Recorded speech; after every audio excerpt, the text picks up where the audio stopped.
Hello friends, இந்த வீடியோவில் நம்ம தமிழ் டப்பிங்ல ஒரு ஹிந்தி சஸ்பென்ஸ் த்ரில்லர் படமாக வெளியான 18-10 தஸ்வீர் படத்தை இப்ப தமிழ் டப்பிங்ல புகைப்படம் அப்படின்ற பேர்ல வெளியிட்டு இருக்காங்க. இந்த படம் எப்படி இருக்கு அப்படின்றத இந்த வீடியோல பார்க்க போறோம். இந்த படத்துடைய கதை என்னன்னு பார்த்துடலாம். ஜெய்பூரி ஒரு சாதாரணமான ஒரு மனிதர் இல்ல, அவருக்கு ஒரு வித்தியாசமான ஒரு சக்தி இருக்கு. ஒரு நபருடைய புகைப்படத்தை பார்த்தாரு அப்படின்னா அந்த புகைப்படம் எடுக்கப்பட்ட காலத்துல நடந்த சம்பவங்கள் அவர் நேரடியா பார்க்க முடியும். அந்த மாதிரியான ஒரு சூழல் இருக்கு. சோ அந்த சக்தியை வச்சு பலருடைய கடந்த காலத்துல இருக்கிற அந்த ரகசியங்களை கண்டுபிடிக்கிறதுக்கு உதவி செய்யறாரு. ஆனா ஒரு நாள் பாத்தீங்கன்னா ஜெயுடைய தந்தை திடீர்னு மரணம் அடைகிறாங்க.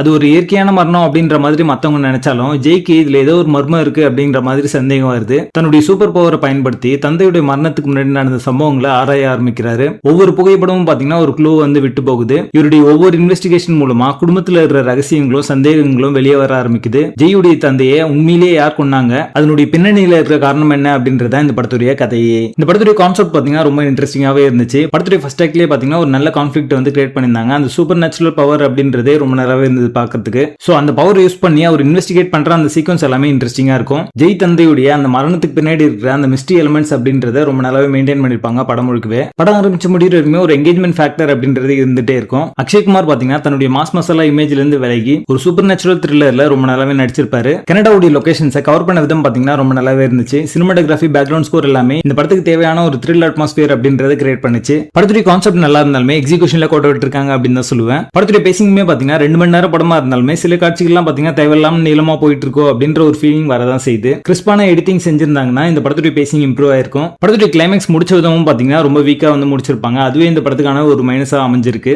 படம் முழுக்க பாத்தீங்கன்னா லாஜிக்கல் லூப்போல்ஸ் அப்படின்றது இருக்கதான் செய்யுது. படத்துடைய பேசிங் ஆவரேஜா இருக்கும். மொத்தத்துல இந்த படத்தை பார்க்கலாமா வேணாமா அப்படின்னு கேட்டீங்கன்னா டைம் பாஸ் கேட்டகரியில ஒரு முறை பார்க்கணும் அப்படின்னு நினைச்சீங்கன்னா கண்டிப்பா இந்த படத்தை பார்க்கலாம். படத்துல அடர்கான இந்த படத்தை நீங்க ஃபேமிலியோட பார்க்கலாம். புகைப்படம் படத்துக்கு எங்களோட ரேட்டிங் 5.5 out of 10.